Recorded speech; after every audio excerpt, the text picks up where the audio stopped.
और welcome to Amit Shukla YouTube channel friends. तो friends आज છે 22 નવેમ્બર। તો 22 નવેમ્બરને લગતા જેટલા પણ મહત્વના કરંટ અફેર્સ હશે એ આજના સેશનમાં આવરી લઈશું।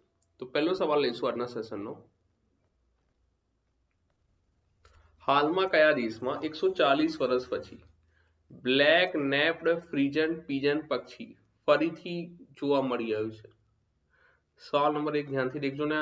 જ્યારે બી તમે કોઈ સ્પીસીસ મળી આવે, કોઈ પક્ષી મળી આવે, તો બી આ જે સવાલ છે જીપીએસસી માટે મોસ્ટ ઇમ્પોર્ટન્ટ બને।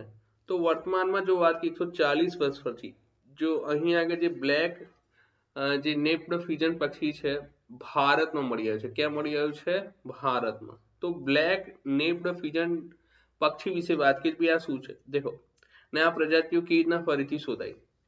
તો અહીં આગળ આ બ્લેક નેપ્ડ ફ્રીજન કબૂતર છે એ લગભગ જો વાત की લાસ્ટ 1882 માં જોવા મળ્યું। તો ક્યારે જોવા મળ્યું? તો લાસ્ટ 1882 માં। અને વર્તમાનમાં એ અગેનથી જોવા મળ્યો છે। તો અહીં આગળ જ્યારે આ પક્ષી વિશે વાત કરીએ તો કાળા અને નારંગી પીછા અને લાલ આંખ ધરાવતું વિશાળ પાર્થિવ કબૂતર છે। તો આ બી તમે ધ્યાનમાં રાખી લેજો। ને આ મોસ્ટ ઓફ ક્યાં જોવા મળે છે? તો આમનું જો સ્થાન કહીએ તો ભાઈ આ મોસ્ટ ઓફ આપણને આ પ્રજાતિ પપુઆ ન્યૂ ગિની ખાતે જોવા મળે। ક્યાં જોવા મળે છે? Papua new guinea. આ પૂછી લે છે કે ભાઈ ક્યાંની આ ક્યાંના સ્થાનિક છે બ્લેક નેપ્ડ ફ્રીજન પક્ષી।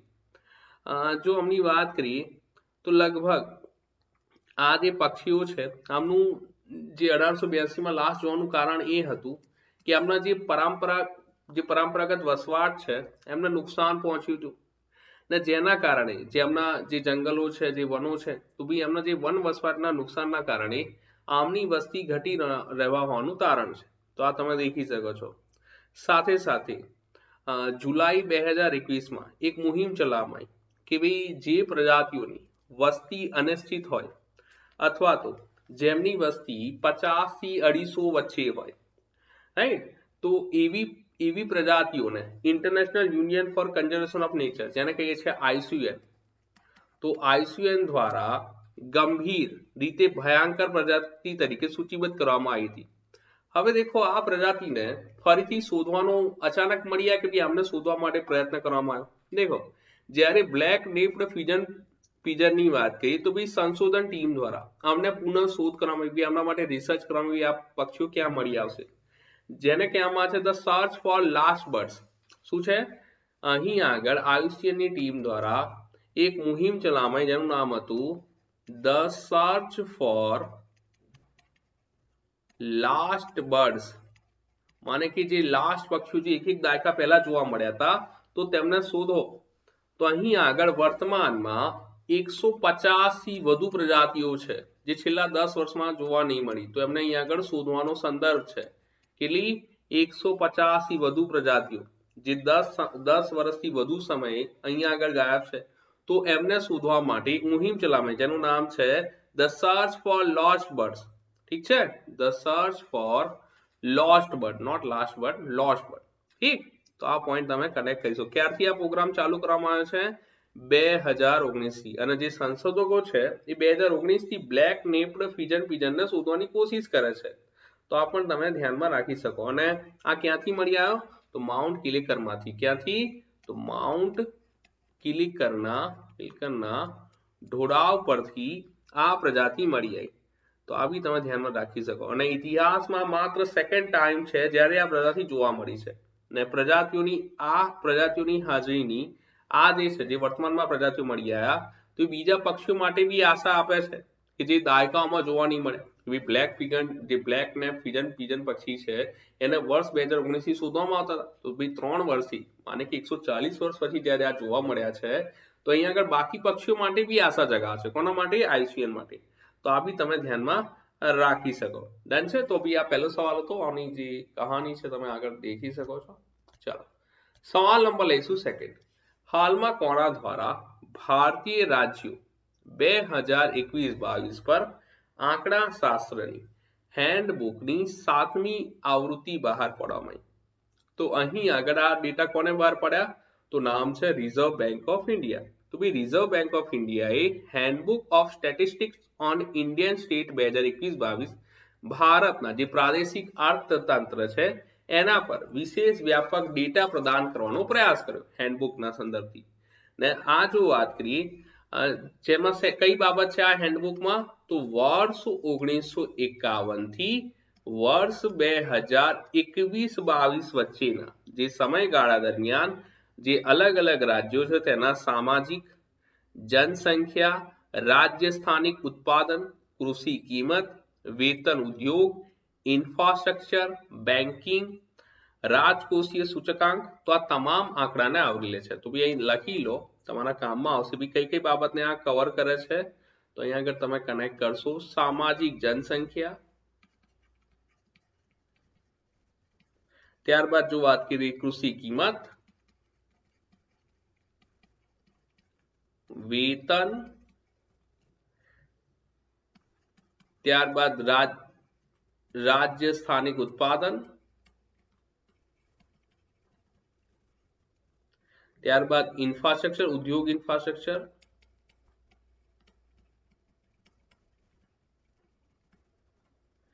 બેન્કિંગ, રાજકોષીય સૂચકાંક. તો આ તમામ આંકડાને આવરી લે છે. શેમાં? તો જે વર્તમાનમાં હેન્ડબુક બહાર પાડવાની. કોને બહાર પાડી? તો અહીં આગળ રિઝર્વ બેંક ઓફ ઇન્ડિયા. તો તાજેતરની આવૃત્તિ છે, તો બી આમાં બે નવા વિભાગ બી સામેલ કરવામાં આવ્યા. રાઈટ, તાજેતરની આવૃત્તિમાં બે નવા વિભાગ સામેલ કરવામાં આવ્યા. કયા બે નવા વિભાગ સામેલ કરવામાં આવ્યા? તો જેને કહેવામાં આવે છે આરોગ્ય અને પર્યાવરણ. તો વર્તમાનમાં આ બે જો વાત કરીએ આ બે સંદર્ભને સામેલ કરવામાં આવે. જે નવા બે વિભાગ છે આરોગ્ય અને પર્યાવરણ. તો મારે અહીંયા આગળ કેટલા કોષ્ટક સામેલ કરવામાં આવે? ટોટલ 9 કોષ્ટક સામેલ કરવામાં આવે. જે આ હેન્ડબુક છે એમાં હવે કેટલા કોષ્ટક થઈ ગયા? 9 કોષ્ટક. હવે જો તમે દેખો તો ભાઈ વર્તમાનમાં અહીં એવું કહેવામાં આવે છે આ ડેટા હિસાબે કે આરોગ્યની વાત કરીએ તો એમ કહેવામાં આવે છે કે ભાઈ જે ભારતના રાજ્યવાર જે કુલ પ્રજનન દર છે એમાં 6 થી 59 જે 6 થી 59 મહિનાના વયના રાજ્ય મુજબના બાળકો કે જેઓ આરોગ્ય વિભાગ હેઠળ એનેમિયા છે, રાઈટ, કે જેમને એનેમિયા છે. એક ડેટા આવી અહીંયા આગળ સંદર્ભની વાત છે. ત્યારબાદ આરોગ્ય વિભાગ હેઠળ 15 થી 49 વર્ષની જે ગર્ભવતી સ્ત્રીઓ છે જેમને એનેમિયા છે. એનેમિયા મને સમજો છો કે આગળ રક્તની કમીની વાત છે. તમને ખ્યાલ છે બી એનેમિયા માટે અલગ અલગ જો વાત કરી ઝુંબેશ ચલાવવામાં આવે છે ને મહિલાઓમાં મોટા પ્રમાણમાં એનેમિયા ને દૂર કરવા માટે અલગ અલગ જો દેખો તો ભાઈ ન્યુટ્રિશન પ્રોગ્રામ ચલાવવામાં આવે છે ભારત સરકાર દ્વારા. તો આ બી તમે ધ્યાનમાં રાખી શકો. તો ભાઈ એક તમને કીધું કે ભાઈ આરોગ્યને સામેલ કરવામાં આવ્યું હતું. ત્યારબાદ જો પર્યાવરણની વાત કે ભાઈ પર્યાવરણમાં શું કહે છે? તો અહીં આગળ કૃષિ વિભાગ હેઠળ રાજ્યવાર કોલ્ડ સ્ટોરેજ ક્ષમતા પર્યાવરણ વિભાગ હેઠળ રાજ્યમાં વન આવરણ, પર્યાવરણ વિભાગ હેઠળ રાજ્યવાર વૃક્ષ આવરણ, ઇન્ફ્રાસ્ટ્રક્ચર વિભાગ હેઠળ ગ્રીડ ઇન્ટરેક્ટિવ રિન્યુએબલ પાવરની રાજ્યવાર કુલ સ્થાપિત ક્ષમતાને પણ અહીં આગળ સામેલ કરવામાં આવ્યું. સાથે સાથે જો તમે એક પોઈન્ટ અહીંથી સમજો કે ભાઈ જ્યારે તમે દેખો છો વૃક્ષ આવરણ, તો વર્તમાનમાં જે રીતના અલગ અલગ ક્લાઇમેટ ચેન્જના જે ડેટા છે, જેમ કે કાલે બી આપણે ડેટા એક વાંચ્યો હતો, જો યાદ કરો લાલીના ને એલિના, જો કદાચ તમને યાદ આવે તો એવા કિસ્સામાં તમે દેખો છો કે આવનારા સમયમાં જે ક્લાઇમેટ છે એના કારણે ગંભીરમાં ગંભીર પરિસ્થિતિ આવી શકે. અને એ સમય અહીં આગળ દુનિયાભરના તમામ દેશોએ અહીં કસમ બી ખાધી ભાઈ રિન્યુએબલ એનર્જી સોર્સિસ ક્ષેત્રમાં આગળ વધીશું. સાથે સાથે કાર્બન ઉત્સર્જન ઘટાડવા માટે જે વનીકરણ છે એ બી જરૂરી છે. જેમ કે તમે દેખો જે forest survey report of India છે એના અનુસાર ભારતમાં જે વન આવરણ કેટલું છે? તો તમે કહેશો કે હા સર 24.62% છે. અને એકોર્ડિંગ ટુ યુનાઇટેડ નેશન શું કહે છે? 33% કહેવામાં આવે છે. તો જેમાં પણ ભારત અહીં આગળ પાછળ છે. તો આ તમે દેખી શકો. સાથે સાથે જો ઇકોનોમિક ફ્રન્ટની વાત કરીએ તો 2020માં જે કોરોનાના કારણે જે ઇકોનોમી ડાઉન ગયેલી એ વર્તમાનમાં જો વાત કરીએ થોડી સ્ટેબિલિટી પકડી રહી છે. સાથે સાથે અહીં આગળ જ્યારે મેં રિન્યુએબલ પાવરની વાત કરી તો ગ્રીડ આધારિત જે ઇન્ટરેક્ટિવ રિન્યુએબલ પાવરની સૌથી વધુ જે સ્થાપિત ક્ષમતા છે એ કયા રાજ્યમાં છે? તો કર્ણાટક રાજ્યમાં છે. કયા રાજ્યમાં? કર્ણાટકમાં ગ્રીડ આધારિત જે ઇન્ટરેક્ટિવ રિન્યુએબલ પાવરની સૌથી વધુ સ્થાપિત ક્ષમતા છે. કેટલી ક્ષમતા છે? તો બી કર્ણાટકમાં છે 15,643 મેગાવોટ. તો આ તમે ધ્યાનમાં રાખી શકો. ત્યાર પછી તમિલનાડુ આવે છે. તમિલનાડુની જે ગ્રીડ આધારિત જે ક્ષમતા છે જો દેખીએ રિન્યુએબલ પાવરની તો એની ક્ષમતા છે 15,225 મેગાવોટ, એટલી પાછળ બી નહીં. ત્યારબાદ જો વાત કરીએ ગુજરાતની તો ભાઈ ગુજરાત બી છે આમાં, જેની છે 13,153 મેગાવોટ. કેટલી? 13,153 મેગાવોટ. તો આ બી તમે દેખી શકો. તો બી આ તમામ ડેટા શેમાં હતા? તો વર્તમાનમાં જે હેન્ડબુકની જે 7મી આવૃત્તિ બહાર પડે એમાં, જેના જો મેઇન એટ્રેક્શનની વાત કરીએ તો બી એમાં 2 નવા વિભાગ એડ કરવામાં છે. કયા? આરોગ્ય અને પર્યાવરણ. તો આ તમે ધ્યાનમાં રાખી શકો. ચલો સવાલ નંબર લઈશું 3. હાલમાં યુએસ ફૂડ એન્ડ ડ્રગ એડમિનિસ્ટ્રેશને તાજેતરમાં ટી-જીડ દવાને મંજૂરી આપી છે. તે કયા રોગની દવા છે? તો વર્તમાનમાં યુએસ ફૂડ એન્ડ ડ્રગ એડમિનિસ્ટ્રેશને જે ટી-જીડ દવાને મંજૂરી આપી છે તે ડાયાબિટીસ રોગની દવા છે. શેની? ડાયાબિટીસ. તો આને કોને મંજૂરી આપી? તો યુએસ ફૂડ એન્ડ ડ્રગ એડમિનિસ્ટ્રેશને. તો આ તમે ધ્યાનમાં રાખી શકો. તો આ કેવા પ્રકારના ડાયાબિટીસ માટે છે? તો પ્રકાર 1 ના. તો પ્રકાર 1 જે ડાયાબિટીસની શરૂઆતમાં વિલંબ કરનાર માટે આ પ્રથમ દવા છે. ઓકે. હવે પ્રકાર 1 ડાયાબિટીસ શું છે? દેખો, પ્રકાર 1 ડાયાબિટીસ એક એવી ક્રોનિક તબીબી સ્થિતિ છે જેમાં સ્વાદુપિંડ ઓછા અથવા ઓછા ઇન્સ્યુલિન ઉત્પન્ન કરે છે. અહીં આગળ જો વાત કરી, જે અગાઉ ઇન્સ્યુલિન આધારિત, આને શું કહેવામાં આવતું? કિશોર ડાયાબિટીસ તરીકે ઓળખાતું. સામાન્ય રીતે આ પ્રકારના જે ડાયાબિટીસ છે, જે પ્રકાર 1 નો ડાયાબિટીસ છે, એ કિશોરો અને યુવાન વયસમાં દેખાય છે, જે કોઈ પણ ઉંમરે થાય છે, જે જાણીતું છે. ત્યારબાદ જો પ્રકાર 2 ના ડાયાબિટીસની વાત કરીએ તો ભાઈ એ જો એની વાત કરીએ તો ભાઈ ક્રોનિક સ્થિતિ માટે નિવારક પગલા અજ્ઞાત છે, જેમાં લક્ષણોમાં નિયમિત દેખરેખ રાખવી પડે, ઇન્સ્યુલિન ઉપચાર, આહાર અને વ્યાયામ દ્વારા લોહીમાં શર્કરાનું સ્તર જાળવી રાખવાનો સમાવેશ થાય છે. હવે જ્યારે વાત કરીએ ટી-જીડ, કે ભાઈ આ જે વર્તમાનમાં જે ટી-જીડ દવાને મંજૂરી આપવામાં આવી છે એની ખાસિયત શું છે? તો ભાઈ પ્રકાર 1, પ્રકાર 2 ખ્યાલ આવી ગયો. ઓકે. પ્રકાર 1 તમને ખ્યાલ છે કે આગળ શરૂઆતી જે નાના જે કિશોરો છે, બાળકો છે અને યુવાનોમાં તમને વધુ જોવા મળે. ઓકે. ટી-જીડ ની વાત કરીએ તો ભાઈ ટી-જીડ એ મોનોક્લોન એન્ટીબોડી ઇન્જેક્શન છે. શું છે? એક મોનોક્લોન એન્ટીબોડી ઇન્જેક્શન જે શરીરમાં રોગ પ્રતિકારક શક્તિને ઇન્સ્યુલિન બનાવતા જે સ્વાદુપિંડના કોષો પર ભૂલથી હુમલો કરતા અટકાવવામાં સક્ષમ છે. તો ભાઈ એક પોઈન્ટ આ દેખ લેજો. આ શું છે? એન્ટીબોડી ઇન્જેક્શન છે. હવે આ જે ટી-જીડ છે એને ડેવલપ કોને કર્યું? તો ભાઈ આને ડેવલપ કર્યું છે સનોફી એન્ડ પ્રોવેન્શન બાયો દ્વારા. પ્રોવેન્શન બાયો દ્વારા આને ડેવલપ કરવામાં આવ્યું છે. તો એક પોઈન્ટ આ તમે દેખી શકો. હવે આ જ્યારે ટી-જીડ દવાની વાત કરીએ તો ભાઈ આ દવાની સામાન્ય આડઅસર જો દેખીએ તો ભાઈ અમુક શ્વેત રક્તકણના સ્તરમાં ઘટાડો અને જેનાથી તમને માથામાં દુખાવો જો વાત ફીલ કરી શકો છો. અને આ જે દવા છે કેટલા વર્ષથી વધુ ઉંમરના લોકોને આપી શકાય છે? તો ભાઈ 8 વર્ષથી વધુ ઉંમરના લોકોને આ દવા આપી શકાય છે. જો વાત કરીએ ટી-જીડ, જેમને પ્રકાર 1 ડાયાબિટીસના પ્રારંભિક લક્ષણ હોય અને પુખ્ત વયના લોકોમાં અને સ્ટેજ 2 પ્રકાર 1 ડાયાબિટીસ ધરાવતા 8 વર્ષ અને તેથી વધુ ઉંમરના બાળકોમાં અહીં આગળ જો તમે દેખો તો ભાઈ જે ડાયાબિટીસની શરૂઆતમાં વિલંબ કરવામાં સક્ષમ છે. કોણ? ટી-જીડ દવા. તો આ પણ તમે ધ્યાનમાં રાખી શકો. ઠીક છે. અને અહીં આગળ વર્તમાનમાં મંજૂરી કોને આપી? તો ભાઈ અમેરિકા દ્વારા મંજૂરી આપવામાં આવી છે. તો આ પોઈન્ટ તમે દેખી શકો છો. ચલો હવે જો તમે દેખો તો ભાઈ આ જે મંજૂરી એટલી ઇમ્પોર્ટન્ટ કેમ બની?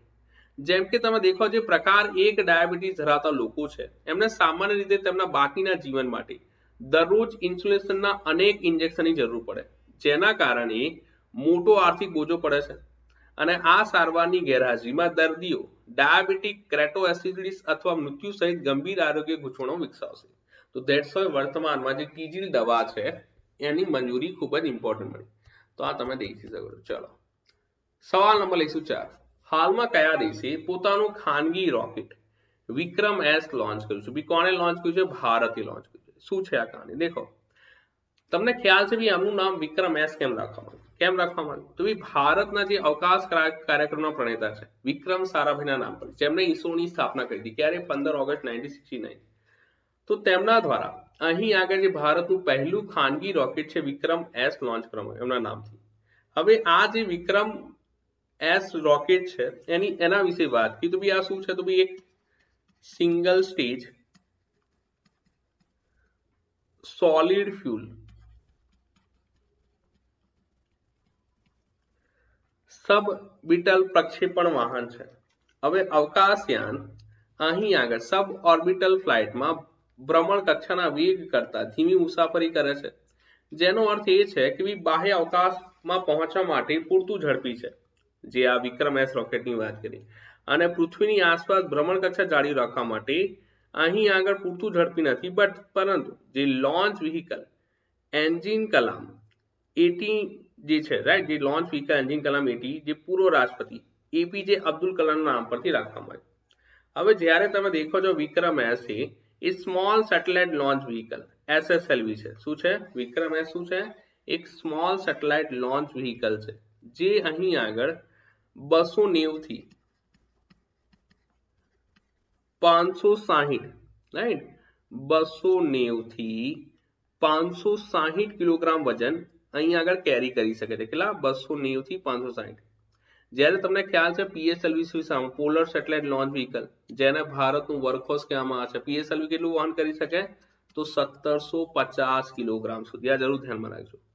તો આ પણ પોઈન્ટ તમે ધ્યાનમાં રાખી શકો। તો જે વિક્રમ એસ જે રોકેટ છે શું છે? તો અહીં આગળ તમે દેખી શકો એક લોન્ચર છે, સ્મોલ સેટેલાઇટ લોન્ચ વ્હીકલ, કેટલા વજન કેરી કરી શકે છે? 290 થી 560।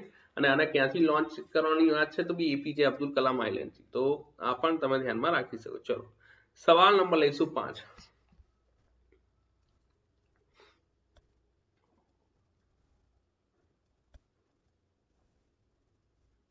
હાલમાં કોને ગાંધી મંડેલા એવોર્ડ 2022 એનાયત કરવામાં આવ્યો? તો વર્તમાનમાં જો વાત કરી ગાંધી મંડેલા એવોર્ડ 2022 કોને એનાયત કરવામાં આવ્યો? તો જે તિબેટિયન આધ્યાત્મિક નેતા છે દલાઈ લામા। દલાઈ લામા અહીં આગળ શું છે? તો પદ છે, જરૂર ધ્યાનમાં રાખજો રાઈટ। દલાઈ લામા અહીં આગળ શું છે? પદ છે। એક પોઈન્ટ આ જરૂર ધ્યાનમાં રાખજો। તો જ્યારે દલાઈ લામા સાહેબની વાત કરી તો આમને વર્ષ 1989માં નોબેલ શાંતિ પુરસ્કાર બી મળી ચૂક્યા છે।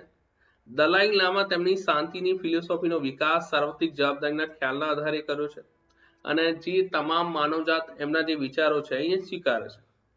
હવે જ્યારે ગાંધી મંડેલા પુરસ્કારની વાત કરીએ તો આ જે ગાંધી મંડેલા પુરસ્કાર છે તો એને ગાંધી મંડેલા ફાઉન્ડેશન માને કે ભારત સરકાર દ્વારા નોંધાયેલા ટ્રસ્ટ એનજીઓ એ રાષ્ટ્રપતિ મહાત્મા ગાંધીજીની જે 2019માં 150મી જન્મ જયંતિ હતી એના પર આ આંતરરાષ્ટ્રીય પુરસ્કાર ગાંધી મંડેલા એવોર્ડની રચના કરી। ક્યારે? વર્ષ 2019માં। ને આ કયા ક્ષેત્ર માટે આપવામાં આવે છે? તો શાંતિ, સમાજ કલ્યાણ, સંસ્કૃતિ, પર્યાવરણ, શિક્ષણ, આરોગ્ય સંભાળ, રમત ગમત અને નવીનતાના ક્ષેત્રમાં જે પણ કોઈ વ્યક્તિ નોંધપાત્ર યોગદાન આપીને ગાંધી અને મંડેલાના વારસાને આગળ વધારનાર વ્યક્તિઓને એવોર્ડ આપવામાં આવે છે। અને તમને બી ખ્યાલ છે કે ભાઈ ગાંધીજી વિશે જ્યારે વાત કરી તો જે પીસના જે હિમાયતી હોય તો તે લોકોને તે લોકોને અહીં આગળ કન્સિડર કરવામાં આવે છે। તો આ પણ તમે ધ્યાનમાં રાખી શકો। સવાલ નંબર 6 છે વર્તમાનમાં ક્યારે વર્લ્ડ ચાઇલ્ડ જે વિશ્વ ચાઇલ્ડ બાળ અધિકાર દિવસ ઉજવવામાં આવ્યો? તો આ ક્યારે ઉજવવામાં આવ્યો? 20 નવેમ્બરના રોજ। તો national commission for protection of child rights, જેને કહેવામાં આવે છે NCPCR, national commission for protection of child rights એ ઘર ગો હોમ એન્ડ રિયુનાઇટ માને કે પુનઃસ્થાપન માટે પોર્ટલ સાથે બાળ કલ્યાણ સમિતિઓ અને બાળકોના પુનઃસ્થાપન માટે અહીં આગળ મોડ્યુલ સ્ટાર્ટ કરે। અને જ્યારે જે વર્લ્ડ ચાઇલ્ડ બાળ અધિકાર દિવસની વાત કરીએ તો જેની થીમ છે બાળકોનો સમાવેશ। હવે જ્યારે ભારતમાં એક અહીં આગળ એનસીપીસીઆર નું જે પોર્ટલ છે તો એનસીપીસીઆર ની વાત કરીએ તો જે બાલ સ્વરાજ પોર્ટલ જુવેનાઇલ જસ્ટિસ એક્ટમાં સુધારા લાવવામાં આવે છે, જેથી તેમને વધુ મૈત્રીપૂર્ણ બનાવવામાં આવે। તો આ પણ તમે દેખી શકો। અને જે એનસીપીસીઆર ના અંતર્ગત જે કેર્સ ફોર ચિલ્ડ્રન સ્કીમમાં લગભગ 4345 બાળકોની ઓળખ કરવામાં આવી હતી જે ખોવાઈ ગયા હતા। શેના અંતર્ગત? એનસીપીસીઆર પોર્ટલ અંતર્ગત। આ જરૂર ધ્યાનમાં રાખજો। National commission for protection of child rights અંતર્ગત 4345 બાળકોની ઓળખ કરવામાં આવી। ઠીક છે, તો આ પોઈન્ટ તમે જરૂર ધ્યાનમાં રાખજો। અને કોવિડ રોગચાળા દરમિયાન જેમના માતા પિતા અહીં આગળ ગુમાયા છે તો બાળકોની આપણી જે વસ્તી છે ટોટલ કેટલી છે? 40% છે। અને અહીં આગળ જે આપણું રાષ્ટ્ર છે એમને આગળ જે આપણું ભવિષ્ય છે તો ભવિષ્યની દ્રષ્ટિએ અહીં આગળ તેઓ ખૂબ જ મહત્વપૂર્ણ બી છે। તો આ બી તમે દેખી શકો। તો ધેટ્સ વાય એક પોર્ટલ છે જેનું નામ છે એનસીપીસીઆર। તો આના વિશે જરૂર ધ્યાનમાં રાખો। તો ભાઈ આ હતી આજના સેશનની કહાની। હોપ તમને મજા આવી હશે। તો મળીશું નેક્સ્ટ ક્લાસમાં. ત્યાં સુધી વાંચો, તૈયારી કરો, મોજ.